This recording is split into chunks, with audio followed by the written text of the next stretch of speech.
Suami di PHK dan jadi pengangguran, istri memilih selingkuh dengan atasan dan meninggalkan suami yang jadi beban. Sesaat kemudian wanita ini dibuat menyesal. Ternyata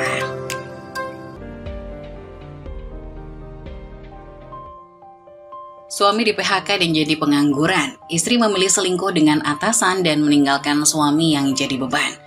Sesaat kemudian wanita ini dibuat menyesal. Ternyata di sebuah rumah kecil yang sederhana namun nyaman terletak di pinggiran kota. Cahaya matahari sore menyinari ruang dapur yang dipenuhi aroma masakan. Di atas kompor, sup ayam mendidih, sementara Yuni dengan penuh perhatian mencincang sayuran. Yuni berfokus pada pekerjaannya, sesekali melihat jam dinding. Saat suara pintu depan terbuka, hatinya berdegup kencang. Yuni tersenyum lebar sambil berbalik. "Surya, kamu sudah pulang? Rasanya baru kemarin kita sarapan bareng." Surya masuk dengan seragam kerja yang sedikit berdebu. Wajahnya tampak lelah namun bahagia. Dia langsung menghampiri Yuni dan memeluknya dengan erat. Aroma masakanmu selalu membuatku merasa seperti di rumah." Surya menyandarkan kepala di bahu Yuni. "Seharian di pabrik rasanya otak ini udah penuh dengan mesin dan nangka." Yuni menoleh dengan mencium pipi Surya. "Harusnya kamu bisa istirahat sejenak sebelum makan. Apa ada yang bisa aku bantu?" "Sup ini butuh waktu beberapa menit lagi, tapi aku bisa menyiapkan nasi." "Gak usah, aku suka saat kita sama-sama di dapur. Lagi pula makananmu pasti lebih enak daripada nasi instan." "Bagaimana harimu sayang? Ada hal yang menarik?" Yuni menggoyang-goyangkan kepalanya, tersenyum ceria. "Seperti biasa, mengurus rumah, main sama anak-anak tetangga. Mereka sangat lucu, tapi yang paling menyenangkan adalah menunggu kamu pulang." Ia memandang Surya dengan tatapan penuh kasih. "Kamu tahu, mereka semua bilang betapa beruntungnya aku punya suami sepertimu." Surya mengangguk merasa bangga. "Aku juga beruntung. Setiap kali aku pulang, rumah ini terasa seperti oasis dari dunia luar." Ia menyenggol bahu Yuni. "Aku selalu bawa semangat baru setiap kali melihat wajahmu." Yuni berhenti sejenak dan menatap Surya, matanya berbinar. "Kadang aku khawatir, apakah semua ini cukup? Aku ingin memastikan kamu merasa bahagia dan puas." Yuni melanjutkan memasak. "Tapi mungkin kita perlu lebih banyak waktu untuk berdua." Surya tersenyum mengambil tangan Yuni dan memegangnya erat. "Yuni, kamu sudah melakukan yang terbaik. Semua yang kita lakukan bersama adalah bagian dari kebahagiaan kita." Ia memikirkan sesuatu sejenak. "Setelah makan malam, bagaimana kalau kita nonton film? Sudah lama kita tidak melakukannya." Ia memikirkan secara matang ide itu, kemudian tersenyum. "Itu ide bagus, kita bisa nonton film komedi itu yang kamu suka, pasti seru." Ia membuka lemari untuk mengambil piring. "Aku bisa bikin popcorn. Aku gak sabar." Surya membantu Yuni menata meja, sambil sesekali menggoda dan membuat wajah konyol. Suasana menjadi ceria dan hangat. "Setelah film, kita bisa ngobrol tentang apa yang ingin kita capai tahun ini. Aku ingin kita punya lebih banyak waktu berkualitas, entah itu liburan kecil atau sekedar jalan-jalan di taman." Yuni tampak serius menanggapi Surya dengan penuh harap. "Aku setuju, kita perlu merencanakan sesuatu. Mungkin kita bisa mengunjungi tempat yang belum pernah kita datangi. Aku sudah membayangkan kita jalan di pantai sambil menikmati sunset." Surya tersenyum lebar. "Aku bisa membayangkannya, suasana itu pasti romantis. Kita bisa bicara tentang apa saja, berbagi tawa dan mengingat semua momen indah yang sudah kita lalui." Ia mengambil sendok dan mencicipi sup. "Ini enak sekali, kamu memang hebat." Yuni tersenyum bangga, lalu mulai menyajikan makanan ke meja. Mereka duduk berhadapan, berbagi cerita tentang hari mereka, saling bertanya dan tertawa. "Surya, tahu tidak, setiap kali kamu pulang, semua rasa lelahku seakan hilang. Aku merasa segalanya lebih berwarna." Ia memandang Surya dengan penuh cinta. "Terima kasih sudah menjadi suami yang baik. Dan terima kasih untuk semua cinta dan perhatianmu. Kamu membuat rumah kita menjadi tempat yang paling nyaman." Surya mengangkat gelasnya. "Untuk kita Yuni, semoga kita selalu memilih momen-momen indah seperti ini. Momen ini sangat berharga untuk kita dan untuk cinta yang kita bangun bersama." Ia mengangkat gelasnya dan menatap Surya selamanya. Pagi pun tiba di rumah kecil mereka. Matahari baru saja terbit, sinarnya menerangi dapur yang rapi. Yuni sudah bangun lebih awal, sibuk menyiapkan bekal dan sarapan untuk Surya. Suasana masih tenang, tapi ada sedikit kecemasan mereka karena waktu yang semakin mendekat. Yuni berdiri di dapur, mencuci sayuran dan menyiapkan nasi. Dia melihat jam dinding dan menyadari waktu sudah hampir terlambat. Dia menghela nafas, lalu melanjutkan pekerjaannya. Yuni bicara sendiri sambil masak. Semoga Surya cepat bangun, dia pasti butuh sarapan yang enak sebelum kerja. Sementara itu di kamar, Surya terbangun mendadak, menyadari bahwa dia sudah kesiangan. Dia melirik jam dan langsung melompat dari tempat tidurnya. Yuni, kenapa kamu tidak bangunkan aku lebih awal? Ia menyeret kakinya menuju kamar mandi. Sudah hampir terlambat. Yuni yang mendengar suara panik Surya segera menghampiri kamar. Ia mengatur nafas dan berusaha tenang. Maaf sayang, aku pikir kamu sudah bangun. Aku terlalu asik di dapur menyiapkan bekal dan sarapanmu. Ia melihat Surya yang panik. Tenang saja, semua sudah siap, sarapan tinggal di meja. Surya masuk ke kamar mandi dan berbicara sambil menggosok gigi. Tapi aku harus berangkat dalam 10 menit, kenapa tidak ada yang bilang pagi ini sangat penting? Ia tersenyum kecut saat melihat Yuni tetap masih terburu-buru. Aku tidak mau terlambat. Yuni tersenyum tetapi juga merasa bersalah. Maafkan aku harusnya lebih memperhatikan waktu. Ini bekalmu. Ia mengeluarkan kantong bekal yang telah dia siapkan. Ada sandwich dan air mineral, semoga kamu suka. Surya menerima bekal dan menyelipkannya ke dalam tas. Makasih Yuni, kamu selalu memikirkan yang terbaik untukku. Sambil bersiap-siap, ia memeriksa dompet dan kunci mobilnya. Duh, aku tidak mau bikin bos marah lagi. Yuni mengamati Surya yang buru-buru, hatinya terasa campur aduk. Dia merasa bersalah tapi juga bangga karena Surya selalu berusaha keras. 1 menit lagi sayang, kamu pasti bisa. Ia menyiapkan sepatu dan jasnya di pintu. Kalau kamu terlambat, bilang saja kepada bos, pasti dia ngerti. Surya menghela nafas mengerutkan kening. Dia tidak akan mengerti, ini sudah ketiga kalinya aku telat bulan ini, aku harus lebih disiplin. Yuni melihat dengan ekspresi lembut. Maaf jika aku membuatmu khawatir, semua ini hanya membuatku semakin stres. Ia menyentuh lengan Surya. Jangan terlalu keras pada diri sendiri Surya. Kamu sudah berusaha sekuat tenaga. Ini hanya pagi yang tidak biasa, besok akan lebih baik. Yuni menggenggam tangan suaminya. Aku percaya kamu bisa. Surya tersenyum merasa lebih tenang karena dukungan Yuni. Dia mengerjakan beberapa hal terakhir sebelum berangkat. Mungkin aku harus membiasakan diri bangun lebih awal, tapi setelah hari kerja, aku ingin kita semua punya waktu untuk bersantai. Ia mengikat tali sepatu. Aku rindu momen-momen kita di akhir pekan.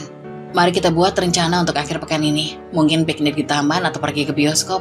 Mata Yuni berbinar, semangat untuk menghabiskan waktu bersama. Setelah kamu pulang kita bisa bikin acara. Surya tersenyum lebar. Deal, kita akan berusaha untuk tidak terlambat lagi. Ia melihat ke arah jam. Oke, waktunya berangkat. Surya berlari keluar, tetapi sebelum pergi dia berhenti sejenak dan menoleh ke arah Yuni. Surya menggenggam tangannya. Makasih Yun, kamu selalu bisa membuatku merasa lebih baik. Ia menyentuh pipi Yuni. Jaga diri baik-baik ya, aku akan segera pulang. Mau tahu rahasia? Aku akan menunggu di sini dengan makanan hangat, jangan terlalu stres ya. Ia melambaikan tangan saat Surya sudah berangkat. Semangat kerja sayang. Setelah Surya pergi, Yuni berdiri di depan pintu, merasa campur aduk antara bahagia dan khawatir. Dia mengingat kembali betapa cepatnya waktu berlalu dan berharap bisa memberikan lebih banyak dukungan untuk suaminya. Suara jam berdentang menandakan waktu yang terus berjalan. Pagi itu Yuni berjalan menuju tukang sayur yang sering mangkal di dekat kompleks perumahannya. Sudah jadi rutinitas para ibu-ibu di sana untuk berkumpul setiap pagi, saling bertukar cerita sambil memilih bahan makanan yang segar. Ketika Yuni tiba, Ibu Rina dan Siska sudah mulai sibuk memilih sayuran. Mereka langsung menyapa Yuni dengan antusias. Yuni, hari ini mau masak apa? Tanya Bu Rina sambil tersenyum ramah. Belum tahu juga Bu, mungkin sop ayam aja. Jawab Yuni sambil tersenyum dan mulai memilih wortel yang segar. Bu Siska yang terkenal suka ngobrol tiba-tiba mengamati Yuni sambil tersenyum. Yun, aku masih suka heran loh, kamu ini muda, cantik, lulusan universitas ternama, tapi kok malah jadi ibu rumah tangga ya? Bukannya bisa kerja yang keren di kantor? Yuni sedikit tersenyum, merasa pertanyaan ini cukup ia sering dengar, terutama dari tetangga-tetangganya. Iya Bu, kadang juga kangen kerja sih, tapi aku lebih pilih nurut sama suami aja, dia pengennya aku fokus urus rumah dan anak dulu. Bu Rina mengangguk paham, tapi tampak penasaran. Suami kamu nggak ngizinin kamu kerja ya Yun? Yuni mengangguk pelan. Bukan nggak ngizinin sih Bu, dia bilang, kan kalau aku kerja urusan rumah tangga jadi terbagi-bagi. Katanya dia ingin aku fokus dulu, apalagi anak kami masih kecil. Para ibu lainnya mulai ikut bergabung dan mendengar obrolan mereka. Salah satu dari mereka, Bu Ani, ikut berkomentar. Zaman sekarang, itu keputusan yang nggak mudah loh. Tapi aku salut Yun, kalau memang itu yang bikin kamu dan suami nyaman, ya lanjutkan aja. Yang penting kan bahagia, ya nggak?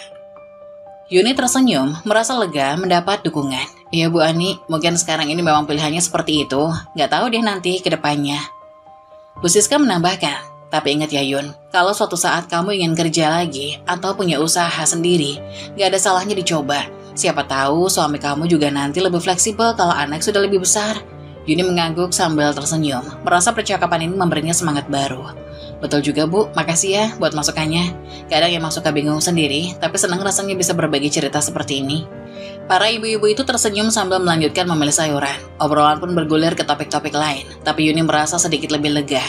Di tengah percakapan ringan itu, ia merasa mendapatkan dukungan yang tulus dari para tetangganya. Sebuah dorongan kecil untuk terus menikmati peran yang ia pilih saat ini, sambil membuka pikiran pada kemungkinan-kemungkinan di masa depan. Sore itu, Yuni dengan penuh semangat menyiapkan makan malam. Namun kegembiraan sedikit redup saat melihat Surya pulang dengan wajah pucat dan langkah berat. Senyumnya tak secerah biasanya, tatapan matanya kosong dan lelah. Mas Surya, sapa Yuni lembut. Ia berjalan mendekatinya. Ada apa mas? Kok mukanya lesu begitu? Surya hanya mengangguk lemah dan berjalan melewati Yuni, duduk di sofa dengan bahu tertunduk. Yuni yang biasanya melihat suaminya semangat sepulang kerja, merasa ada sesuatu yang tak biasa. Ia mendekat duduk di sebelah Surya, menatapnya dengan penuh perhatian. Mas, aku bikinin teh hangat ya, biar lebih tenang. Yuni berusaha memberikan kenyamanan. Meski hatinya mulai diliputi rasa khawatir. Beberapa saat kemudian Yuni kembali dengan secangkir teh. Surya meminum seteguk sambil menghela nafas panjang. Yuni memegang tangannya dengan lembut. Ada apa sebenarnya? Tolong cerita sama aku. Kita bisa cari jalan keluarnya bareng-bareng ya. Surya menghela nafas panjang lagi, lalu akhirnya ia mulai cerita. Suaranya berat dan penuh beban. Pabrik tempat aku kerja, mereka baru saja mengumumkan PHK besar-besaran. Perusahaan sudah hampir bangkrut, dan salah satu yang kena PHK itu aku. Yuni terdiam sejenak, merasakan sesuatu yang akan runtuh di dalam hatinya. Pikirannya langsung penuh dengan pertanyaan dan kekhawatiran. Mas, jadi kamu sudah nggak kerja lagi? Mulai kapan ini mas? Mulai besok, aku sudah nggak ada pekerjaan lagi di sana. Aku nggak tahu Yun, aku bingung. Surya berkata dengan suara bergetar. Aku nggak menyangka ini akan terjadi secepat ini. Yuni menggenggam tangan Surya lebih erat, mencoba menenangkan suaminya meski hatinya sendiri dilanda ketakutan. Mas, kita pasti bisa cari jalan keluar. Mungkin ini waktunya kita coba yang lain, kita pasti bisa melalui ini sama-sama. Tapi Surya menggeleng, wajahnya penuh kegelisahan. Yun, kamu nggak ngerti. Aku yang harusnya jadi tulang punggung keluarga. Aku yang seharusnya menjamin kehidupan kita. Bagaimana kalau uang tabungan kita habis? Kita punya anak yang harus dipikirin, Yun. Yuni merasa tergoras dengan nada keras Surya, tapi ia tahu suaminya sedang dalam tekanan besar. Mas, aku ngerti perasaanmu, tapi kita harus kuat. Aku juga bisa bantu, Mas. Aku bisa cari kerja. Apa? Surya memotong dengan nada tak percaya. Kamu kerja? Kamu juga sudah sepakat untuk fokus di rumah. Aku nggak mau kamu terpaksa kerja hanya karena masalah ini. Mas, Yuni berkata tegas, menatap mata Surya. Kita kan sudah menikah, ini tanggung jawab kita bersama. Aku nggak bisa tinggal diam melihat kamu berjuang sendirian, apalagi di saat seperti ini. Surya terdiam, rasa takutnya bercampur dengan nada bersalah. Dalam hatinya ia ingin menjaga Yuni dari tekanan pekerjaan, tapi kenyataannya yang mereka hadapi tak bisa diabaikan. Setelah keheningan yang terasa panjang, Yuni meletakkan tangannya di pundak Surya. Kali ini dengan kelembutan yang lebih dalam. Mas, kita harus kuat. Kalau memang ini takdirnya, kita bisa hadapi bersama-sama. Aku gak akan biarkan kamu melalui ini sendirian. Surya akhirnya merasakan hatinya mulai luluh, dan ia mengangguk perlahan, merasakan dukungan Yuni sebagai sesuatu yang tak ternilai. Kamu benar Yun, kita harus saling menguatkan. Maaf kalau tadi aku emosional. Yuni tersenyum kecil berusaha menghapus kesedihan di wajah suaminya. Gak apa-apa mas, aku tahu ini berat buat kamu. Yang penting sekarang kita hadapi sama-sama ya. Surya mengangguk, rasa terima kasih dan cinta yang dalam terpancar dari matanya. Iya Yun, kita cari kerja bareng, dan kita mulai langkah baru. Apapun yang terjadi, aku bersyukur punya kamu. Dengan hati yang penuh ketenangan, keduanya saling menggenggam erat. Merasakan kekuatan baru yang muncul dari dukungan satu sama lain. Meski mereka tahu perjalanan ke depan tak akan mudah, namun mereka siap untuk melaluinya bersama. Bertahan dan saling menguatkan ke tengah badai kehidupan. Pagi pertama Surya menganggur terasa sangat berat. Setelah bertahun-tahun bangun pagi untuk berangkat kerja, kini ia hanya bisa duduk di rumah, menatap kosong ke arah halaman yang masih basah karena embun. Dengan perasaan campur aduk, ia memutuskan untuk membersihkan halaman rumah. Mungkin dengan bergerak, ia bisa sedikit melupakan kegelisahannya. Sementara itu, Yuni pergi belanja ke tukang sayur keliling di depan kompleks. Begitu tiba, ia langsung merasakan tatapan para ibu-ibu yang seakan tahu segalanya. Bisik-bisik halus mulai terdengar di antara mereka dan meskipun tak satupun yang bicara secara langsung padanya, Yuni tahu apa yang mereka sedang bicarakan. Sementara itu, Katanya Surya kena PHK ya, kasihan sekali, padahal mereka baru punya anak. Suara Bu Rina terdengar samar-samar, namun cukup jelas bagi Yuni yang sedang memilih cabai. Iya, padahal Yuni lulusan universitas loh. Mungkin sekarang dia harus kerja. Saat Bu Siska setengah berbisik namun tetap terdengar. Yuni menggigit bibirnya, berusaha menahan rasa malu dan sedih yang muncul. Hatinya terasa perih mendengar gosip-gosip itu. Namun ia berusaha mengabaikan mereka dan fokus pada belanjaannya. Namun semakin lama bisik-bisik itu makin terdengar seakan tak ada habisnya. Kasihan anaknya, pasti susah kalau sampai uang tabungan mereka habis. Bisik salah satu ibu. Dan kalau Surya susah dapat kerja lagi, bagaimana nasib mereka? Tambah yang lain. Sementara itu Surya sedang menyapu halaman pun bisa mendengar beberapa percakapan dari arah ibu-ibu yang sudah berkumpul di dekat tukang sayur. Mendengar namanya disebut dan gosip tentang keluarganya, wajahnya seketika memerah menahan amarah sekaligus rasa malu. Ia menunduk mencoba fokus pada sapuannya, tapi setiap kalimat yang ia dengar membuat dadanya terasa semakin berat. Ketika Yuni selesai belanja dan berjalan pulang, matanya bertemu dengan Surya yang sedang berdiri di depan pintu, menatap ke arahnya. Wajah Yuni tampak murung dan sedih. Yuni pun menunduk, tak sanggup menatap suaminya. Di dalam rumah, setelah Yuni meletakkan belanjaannya di dapur, Surya mendekatinya dengan wajah yang penuh tekanan. "Kamu dengar tadi, Yun? Apa yang mereka bilang tentang kita?" Yuni hanya mengangguk pelan, menahan air matanya agar tidak jatuh. "Iya mas, aku dengar." Suaranya menghela nafas panjang, merasakan kepedihan yang mendalam. "Aku gak pernah merasa sehina ini, Yun. Baru sehari aku nganggur, tapi rasanya semua orang sudah menghakimi kita. Seolah-olah aku gagal sebagai kepala keluarga." Yuni menggenggam tangan Surya, suaranya bergetar menahan tangis. "Mas, aku tahu ini berat. Aku juga merasakan apa yang kamu rasakan. Tapi kita gak bisa membiarkan mereka mengendalikan hidup kita dengan gosip mereka." Surya tersenyum lemah, meski dalam hatinya ada luka yang menganga. "Kamu benar Yun, tapi bagaimana kalau aku nggak segera dapat kerjaan? Bagaimana kalau semua ini hanya awal dari kesulitan yang lebih besar?" Yuni menatap Surya, mencoba mencari kata-kata yang bisa memberi ketenangan. "Mas, apapun yang terjadi kita hadapi bersama. Aku bisa ikut bantu cari kerja, dan kita bisa hemat-hemat uang tabungan kita. Jangan biarkan kata-kata orang lain meruntuhkan semangat kita ya." Surya menghela nafas, matanya berkaca-kaca. "Aku bersyukur punya kamu Yun. Tapi aku tetap takut. Aku takut gak bisa jadi suami yang kamu harapkan. Takut mengecewakan kamu dan anak kita." Yuni mengusap pundak Surya. Matanya tak bisa lagi menahan air mata.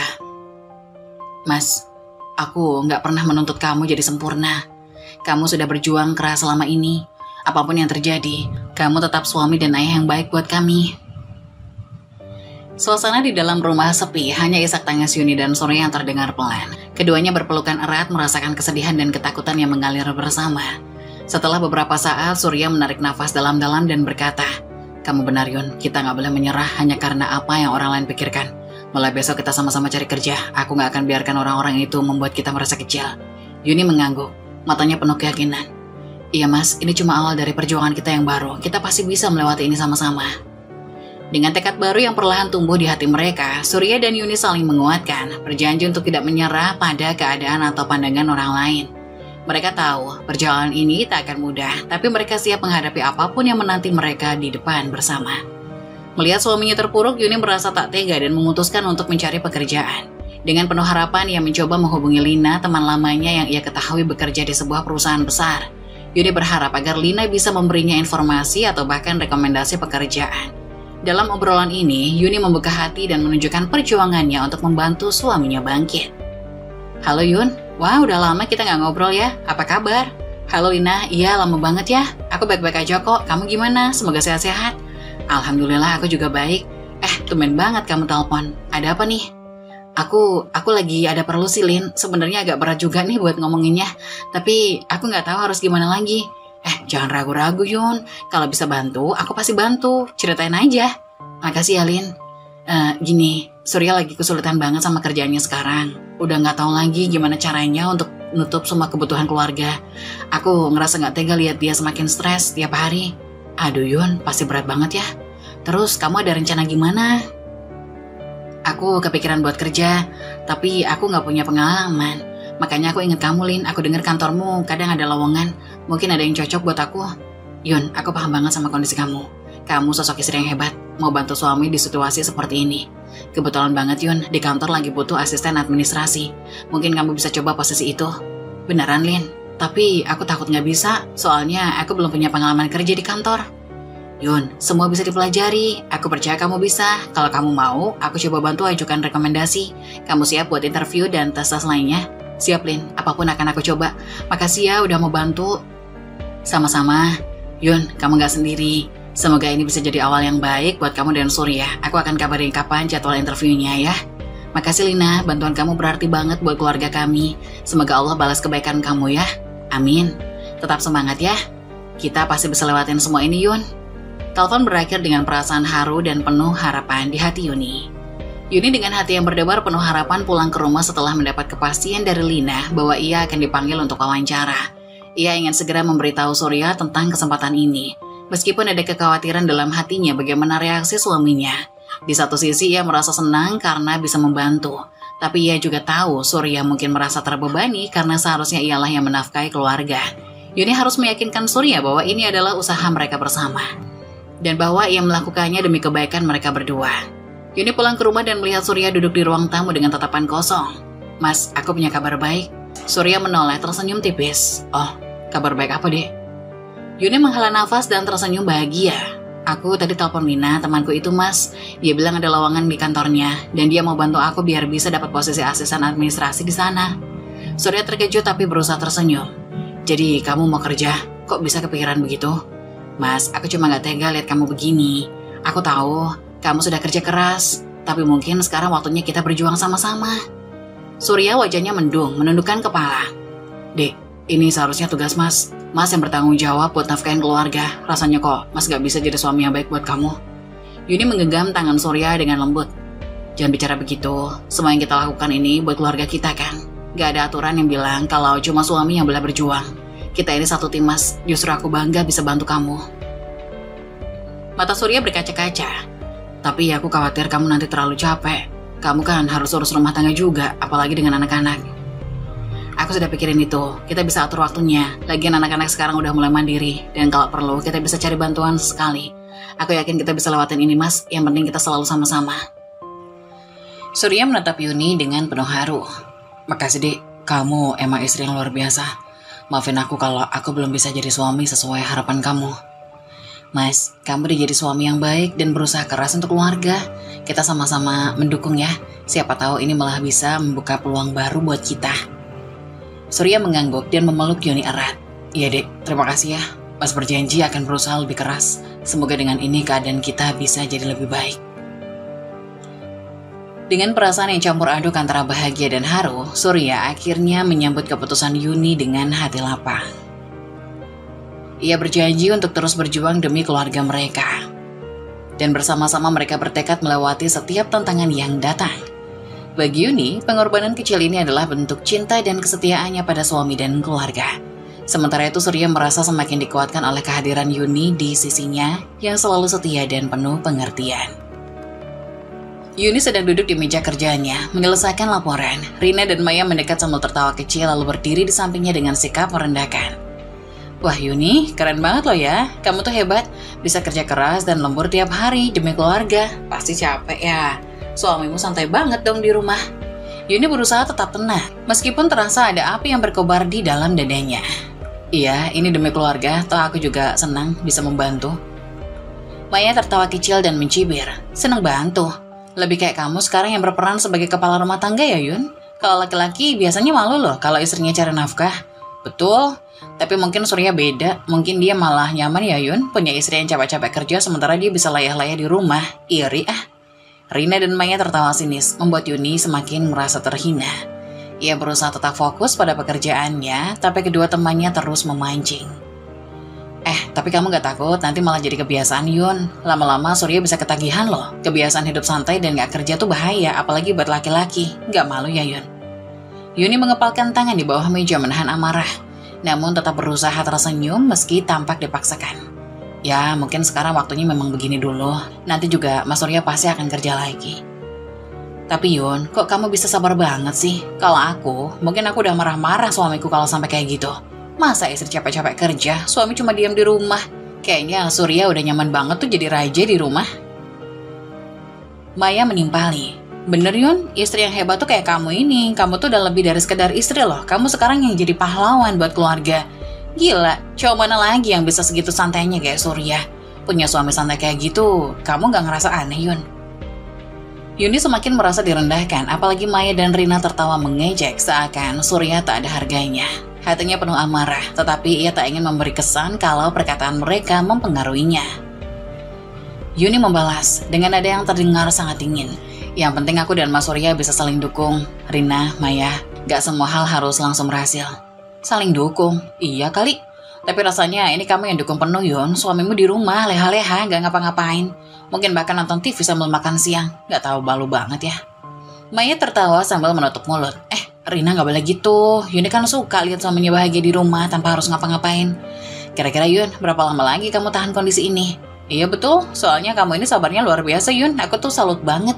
Tapi kasihan aja sih, kamu kayak dibodohi gitu sama suami kamu. Yuni menggigit bibir, mencoba menahan tangis dan amarah yang berkumpul di dadanya. Meski hatinya terluka, ia mencoba tetap tenang dan berusaha melanjutkan pekerjaan. Ia tak ingin memperlihatkan perasaannya di hadapan teman-temannya yang sudah jelas berniat merendahkannya. Tenang aja Yun, kamu pasti kuat. Aku cuma heran aja, di zaman sekarang masih ada istri yang mau capek-capek kerja buat suami yang cuma duduk santai di rumah. Ya, mungkin Yuni tipe cewek yang gak peduli lagi sama harga dirinya, yang penting suaminya nyaman, ya kan Yun? Mereka tertawa lagi dengan nada sinis, membuat Yuni semakin merasa terhina. Dalam hati, Yuni merasa dipandang rendah, seolah perjuangannya sia-sia dan ia menjadi bahan tertawaan. Meski ia tetap berusaha tenang, sindiran dan tawa mereka membuat hati Yuni sakit, memupuk benih kebencian pada situasinya sendiri. Yuni akhirnya menyadari bahwa perkataan teman-temannya semakin menusuk perasaannya, meski ia berusaha untuk tidak peduli. Rasa sakit dan amarah yang terpendam mulai menumpuk di dalam dirinya, membuatnya merasa Surya tidak lagi pantas dihormati. Dan hari itu, benih kekesalan terhadap Surya perlahan mulai tumbuh, terbawa pulang setiap Yuni kembali ke rumah. Yuni pulang dengan wajah masam, menaruh tasnya dengan keras di atas meja. Surya yang sedang duduk di ruang tamu segera berdiri dan menyapa, tapi Yuni mengabaikannya. Assalamualaikum dek, sudah pulang? Mau mas bikinkan teh atau kopi, biar bisa istirahat dulu. Yuni menghela nafas panjang dengan nada sinis. Sudah, gak usah repot-repot mas. Duduk-duduk aja lagi, itu kan yang mas lakukan, dan itu yang paling bagus. Surya terkejut, berusaha menenangkan diri. Dek, jangan ngomong gitu, mas juga berusaha kok. Hari ini tadi mas habis keluar cari kerjaan juga. Cuma belum ada hasilnya. Yuni tertawa sinis. Iya, alasan terus ya, nyari kerja katanya. Tapi mana hasilnya? Sementara aku tiap hari harus banting tulang buat keluarga ini. Dulu bilangnya mau kerja keras, tapi nyatanya mas cuma diem di rumah. Memangnya aku ini budak ya? Surya terdiam sejenak, menahan rasa sakit hati, lalu mencoba menjelaskan.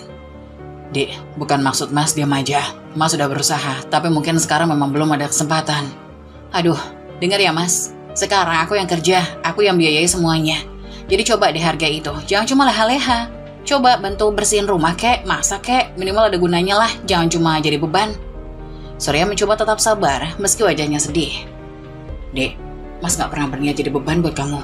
Mas juga berusaha, dan mas benar-benar bangga sama kamu karena udah bisa bantu ekonomi keluarga kita. Bangganya apa sih? Aku harusnya juga bisa hidup sendiri kalau begini caranya. Mas sekarang udah gak bisa diandelin lagi kan? Kalau aku tahu dulu, aku mungkin gak perlu repot-repot ngurusin rumah. Surya terdiam, terlihat terluka menunduk. Kenapa kamu berubah gini, Dek? Dulu kamu bilang kita akan berjuang sama-sama, tapi kenapa sekarang rasanya kamu menganggap mas tak berguna? Yuni dengan nada tajam. Dulu mas punya janji kan, tapi mana buktinya? Aku capek dengerin janji-janji terus. Sekarang ini aku yang punya kontrol di sini, jadi jangan berharap aku bakal hormat sang suami yang gak bisa diandelin. Surya merasa terpojok dan terluka. Menghela nafas panjang, ia mencoba menahan emosinya, namun hatinya benar-benar tersakiti oleh kata-kata Yuni yang penuh dengan penghinaan. Dengan suara yang lirih, ia berkata, Yuni, kamu tahu sendiri seberapa keras mas berusaha. Kalau kamu merasa begitu, mas gak bisa memaksamu berpikir sebaliknya. Mas cuma bisa minta maaf karena belum bisa memberikan apa yang kamu inginkan. Yuni mengibaskan tangan seakan tak peduli. Ya sudah terserah, yang penting ingat ya mas. Mas di sini karena aku yang tanggung semuanya, jadi tolong jangan bikin masalah lagi. Minimal jangan bikin aku makin malu di depan orang-orang. Surya mengangguk pelan, merasa semakin hancur. Ia mulai mempertanyakan apakah ia masih dihargai sebagai kepala keluarga atau bahkan sebagai suami. Dengan perasaan terluka, ia memutuskan untuk diam, tak ingin memperkeruh suasana. Kata-kata Yuni menjadi seperti pisau tajam yang mengiris hati Surya. Kini ia merasa dirinya tak lagi berarti di mata istrinya. Perubahan sikap Yuni yang mulai merasa berkuasa atas penghasilan keluarga membuat hubungan mereka semakin renggang. Sementara itu Yuni tak menyadari bahwa perkataannya perlahan menghancurkan semangat dan harga diri suaminya yang dulu penuh kasih dan setia. Mereka kini berada di ambang krisis rumah tangga yang jauh lebih besar dari sekedar masalah ekonomi. Pagi itu penuh ketegangan, Yuni dan semua karyawan di kantornya bekerja dengan sibuk karena ada kabar bahwa manajer akan datang untuk inspeksi. Yuni yang baru saja bergabung 2 bulan lalu panik karena laporannya masih belum lengkap. Ketika manajer tiba dan langsung meminta penjelasan, Yuni merasa gugup dan tak siap. Semua mata tertuju padanya dan di bawah tekanan ia mulai berbuat kesalahan. Manajer pun menegurnya dengan kata-kata tajam, namun Anton salah satu staf senior membelanya dan menjelaskan kepada manajer bahwa Yuni masih dalam proses belajar. Yuni merasa terkejut dan tersentuh atas dukungan Anton yang menjadi penyelamatnya di tengah situasi ini. Kantor sibuk dengan persiapan inspeksi. Yuni tampak panik di mejanya, berusaha menyelesaikan laporan yang belum selesai. Manajer masuk dan memandang tajam ke arah semua kantor, menandakan bahwa ia akan melakukan inspeksi langsung. Dengan nada keras dan tegas, manajer menegur. Baik, saya ingin memastikan bahwa semua laporan sudah disiapkan. Yuni, kamu punya laporan terbaru. Saya mau lihat seberapa jauh perkembanganmu. Dengan gugup, Yuni berdiri dan mengangguk. Iya pak, ini laporannya. Tangan Yuni gemetar saat menyerahkan laporannya. Ia gugup karena merasa belum siap dan tahu laporannya masih belum lengkap. Manajer melihat laporan Yuni sekilas lalu mendesah dengan marah. Ini apa? Laporan seperti ini kamu serahkan ke saya. Kamu tahu nggak kalau ini jauh dari standar yang kita harapkan di sini? Yuni tampak semakin ketakutan, suaranya bergetar. Maaf pak, saya masih mencoba untuk memahami sistemnya. Saya janji akan memperbaiki. Manajernya menyela dengan kasar. Memperbaiki? Ini bukan soal memperbaiki. Kamu tahu nggak sih kalau pekerjaan seperti ini bisa merugikan perusahaan? Kamu pikir ini main-main? Apa kamu nggak punya tanggung jawab? Atau memang kamu nggak mampu? Seluruh ruangan terdiam. Semua karyawan melihat ke arah Yuni dengan ekspresi cemas. Yuni hanya bisa menunduk, menahan tangis dan malu di depan semua orang. Anton dengan tenang namun tegas mendekat ke arah manajer. Maaf pak, mungkin ada baiknya kita memberikan sedikit kelonggaran untuk Yuni. Dia masih karyawan baru dan masih proses adaptasi. Itu memang membutuhkan waktu, tidak adil kalau kita terlalu keras padanya. Manajer memandang Anton dengan tatapan tajam. Kelonggaran? Jadi menurut kamu laporan yang berantakan seperti ini wajar? Perusahaan ini bukan tempat untuk orang yang nggak siap kerja. Anton dengan tenang namun tetap membela Yuni. Betul pak, ini bukan soal mencari alasan. Tapi semua orang butuh waktu untuk memahami sistem dan ekspektasi perusahaan. Saya yakin Yuni hanya perlu sedikit waktu dan bimbingan. Dia sudah bekerja keras dan butuh sedikit dukungan, bukan tekanan yang berlebihan. Manajer mendengus lalu melipat tangannya. Ya sudah kalau begitu, saya kasih waktu seminggu untuk memperbaiki semuanya. Kalau masih begini, saya tidak mau dengar alasan lagi. Yuni dengan suara gemetar, tapi dengan perasaan terima kasih menatap Anton. Terima kasih Pak Anton, saya janji akan bekerja lebih baik lagi. Anton dengan senyum yang menyenangkan. Tidak apa-apa Yun, kamu masih belajar, semua orang pasti pernah salah. Yang penting jangan menyerah, kalau butuh bantuan jangan ragu untuk tanya ya. Setelah manajer pergi, Yuni duduk dan menarik nafas panjang, mencoba menenangkan diri. Anton memberinya dukungan dengan menepuk bahunya. Anton tersenyum hangat. Yuni dengan mata berkaca-kaca penuh rasa terima kasih. Pak Anton, saya nggak tahu bagaimana jadinya kalau tadi Bapak nggak bantu saya. Makasih banyak udah membela saya. Anton tersenyum hangat. Tenang aja Yun, semua orang di sini juga pasti pernah mengalami kesulitan di awal. Yang penting adalah kamu tetap berusaha dan jangan terlalu keras pada dirimu sendiri. Anggap ini pelajaran. Saya yakin kamu bisa lebih baik. Yuni tersenyum, merasa terharu atas perhatian Anton. Di balik kejadian yang penuh ketegangan ini, ia menemukan sosok yang bisa diandalkan di tengah tekanan pekerjaannya. Anton menjadi seseorang yang menguatkan Yuni untuk tidak menyerah dan berusaha lebih baik lagi. Di tengah ketegangan yang menakutkan, Anton muncul sebagai sosok yang penuh empati dan pengertian. Ia membantu Yuni menyadari bahwa ada orang-orang yang masih mendukungnya, meskipun ia melakukan kesalahan. Perasaan hangat dan rasa terima kasih Yuni kepada Anton tumbuh dari momen itu. Ia bertekad untuk membuktikan kemampuannya agar tak mengecewakan sosok yang telah membelanya di tengah rasa takut yang luar biasa. Setelah kejadian penuh ketegangan kemarin, Yuni merasa jantungnya berdebar setiap kali melihat Anton. Seniornya yang telah membelanya di hadapan manajer, ada perasaan hangat dan berbeda yang mulai tumbuh di hatinya. Sepanjang hari ia sulit mengalihkan pikiran dari Anton. Temannya Wati menyadari perubahan tingkah laku Yuni dan mulai menggoda bahwa Yuni mungkin jatuh hati pada Anton. Meskipun Yuni mencoba menyangkal, wajahnya memerah justru menunjukkan sebaliknya. Yuni duduk di mejanya termenung sambil senyum-senyum sendiri. Pikirannya melayang pada kejadian kemarin saat Anton membelanya di depan manajer. Tiba-tiba Wati teman dekatnya muncul dan melihat senyum Yuni yang tampak berbeda. Wati tertawa kecil sambil mendekat. Waduh, ada apa nih? Kok pagi-pagi udah senyum-senyum sendiri? Lagi keinget siapa, Yun? Yuni tertawa, terkejut dan buru-buru merapikan kertas di mejanya. Hah? Enggak kok, Wati. Aku nggak mikirin siapa-siapa. Ia berusaha menutupi senyumnya dengan malu. Oh ya? Tapi dari tadi kamu senyum-senyum sendiri, padahal nggak ada yang lucu di sini. Ayo, pasti lagi keinget seseorang kan? Wati memicingkan mata sambil tersenyum penuh arti. Yuni wajahnya mulai memerah, mencoba menyangkal. Ah, enggak, aku cuma lagi mikirin aja soal kerjaan kemarin kok. Wati mengangkat alis sambil menggoda. Oh, soal kerjaan? Atau soal seseorang yang bantuin kamu di kerjaan kemarin? Kalau nggak salah yang pas bela kamu itu si Pak Anton ya? Ia tertawa kecil. Yuni makin gugup, wajahnya makin memerah. Apa sih Wati? Nggak usah sembarangan ah. Aku sama Pak Anton cuma hubungan kerja, nggak lebih. Hubungan kerja? Yakin? Tapi kok mukamu jadi merah gitu? Yun, jangan bohong deh. Pasti kamu mulai ada rasa ya. Yuni mencoba tertawa untuk menyembunyikan perasaannya. Kamu ini ada-ada aja. Mana mungkin aku ada rasa sama Pak Anton? Dia kan senior, udah lama di sini. Iya, senior yang ganteng, bijaksana, dan selalu bantuin kamu. Masa kamu gak luluh sih? Aku aja yang dengar cerita kamu kemarin hampir ikut jatuh hati. Ia tertawa kecil sambil menepuk pundak Yuni. Yuni tertawa malu, namun tak bisa menyembunyikan wajahnya yang semakin memerah. Wati, serius deh, aku beneran gak ada apa-apa. Hanya saja, iya sih, kemarin aku merasa lega banget pas Pak Anton bantuin aku. Tapi itu kan hal yang wajar. Wajar ya? Wajar sampai keinget terus-terusan. Kalau wajar, kenapa dari tadi kamu senyum-senyum sendiri? Udah ngaku aja Yun, pasti kamu ada perasaan khusus sama dia. Wati menatap Yuni dengan senyum penuh menggoda.